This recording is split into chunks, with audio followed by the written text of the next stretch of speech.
Well, good morning. It's great to see you all. Thanks for having me. It's a pleasure to be able to spend some time with you this morning and talk to you on a topic that I'm very passionate about, one that I believe very strongly in. It's the topic of leadership. So we'll throw it up here real quick, what we're talking about.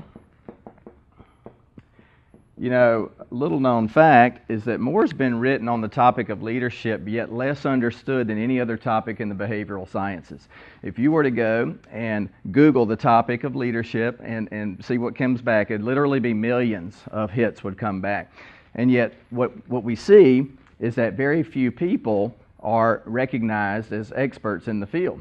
Right? So even those that are, someone like a John Maxwell, who's internationally known as really an expert in the field of leadership, would tell you he's still learning, he's still figuring it out, and has been doing this the greater part of his life. And so for me, I've probably been studying it maybe at least pushing 20 years now, working on it, trying to learn more about it, and still feel like I'm just getting started every new book I read or every new course I go to. So it's been a labor of love and something I've really enjoyed. And so for today, I get a chance to spend some time with you guys and to share what I've learned over the years and some of the things that I think would help you in your pursuit and growth as a leader.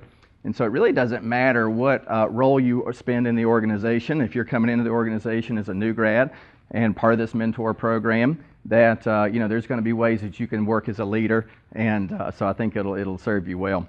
So along those lines, I wanted to start off and spend some time talking a little bit about my own personal story, a story as a leader, and some of the things that happened to me early on in my career, share that with you.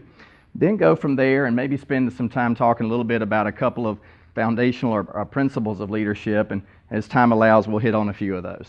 So years ago, once upon a time, I graduated from PT school at Emory University, got out of school and was trying to decide where I was going to go and where I was going to be led. Didn't really know where I should go at the time, being from Montgomery, Alabama.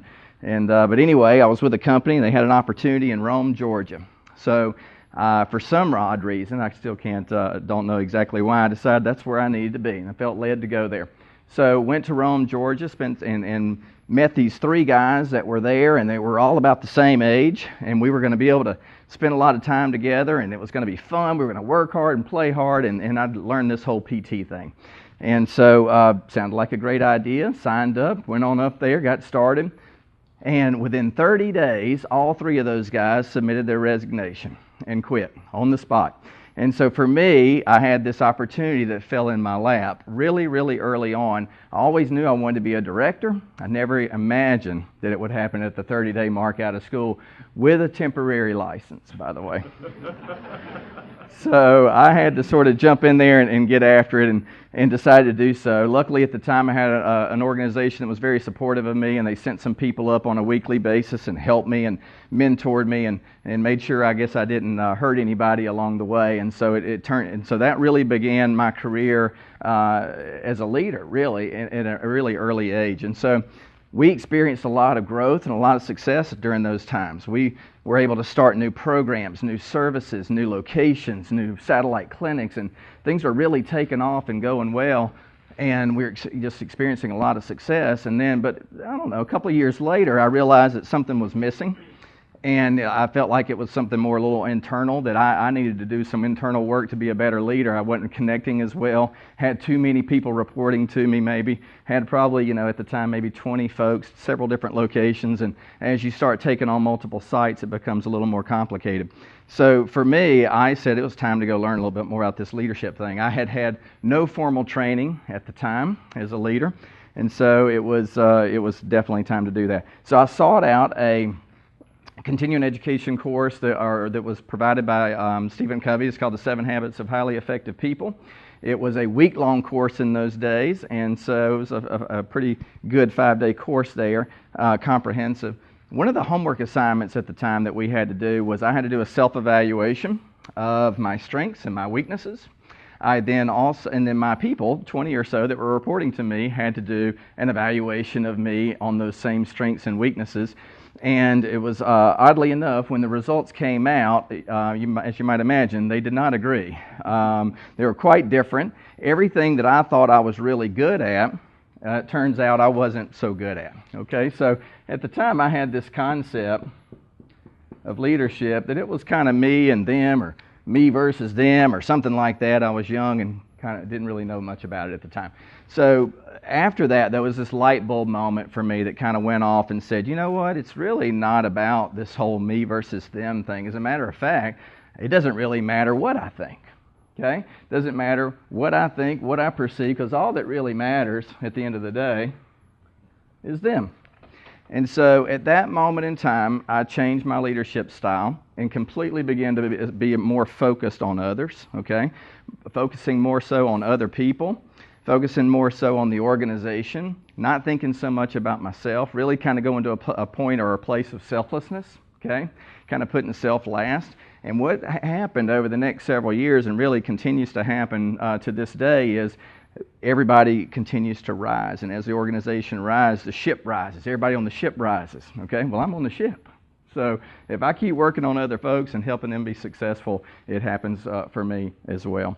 So that was a really a pivotal point in my career and learning as a leader. And hopefully it'll be something that you guys can learn from and be able to apply in your journeys as well, so you don't make some of the same mistakes that I made, right?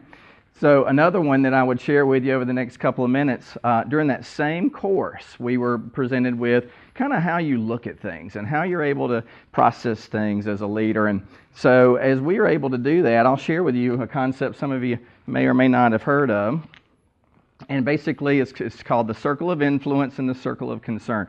This is a concept that at the time had a profound impact on me and my ability to be able to relate with others. So if we talk about it, circle of concern and circle of influence. So in all of our lives, professional and personal, we have these circles and how they intersect, and I'll share you with that in just a moment. Each of you fall into one of two categories, okay? So I'm going to draw them up here. There's one example, and there's a different example. So as we talk about the circle of influence and circle of concern, what that means is we all have a certain amount of things in life, whether it's personal or professional, that we're concerned about, that we think about, we care about, we're worried about, all right? Okay, so that would fall into this one that we call the circle of concern. Conversely, there's also some things in life that we can have direct impact or have some control over. There's things that we can do something about. We have a direct ability to impact those things. Are you guys with me? Okay? So those would fall into our circle of influence. So as we look into the two different examples that we fall into, a person that falls into this example, their circle of concern is going to be right there, and their influence is right there.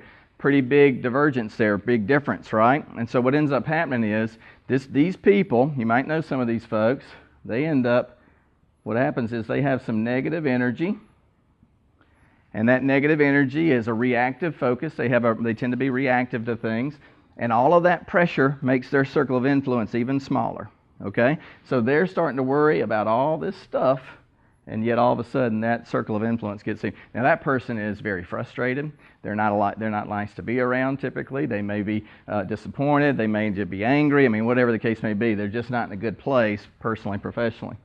The other example, and the one that really hit me hard and again had a profound impact for me, was to only try to be concerned about the things that you can have something to do with, okay, that you can directly impact. So in this example, the circle of concern is this outer one, and the circle of influence is the inner one. And what we're trying to do at that point is to be really a little bit more concerned about the things that we can do something about versus those that we have no control over, okay? What ends up happening here to this person is they have more of a proactive energy and a focus, a positive energy, and as that energy begins to expand, it makes their circle of influence even larger. Make sense? So that's where I would say that, one of the things that really impacted me the greatest during that course, and I really tried to tried to put it into place over the years, and I don't tend to worry about things I don't have any control over. And sometimes that really bothers my wife at times. So the last thing I'll leave you with in the last few seconds, the very foundation of all relationships and the essence of leadership is trust.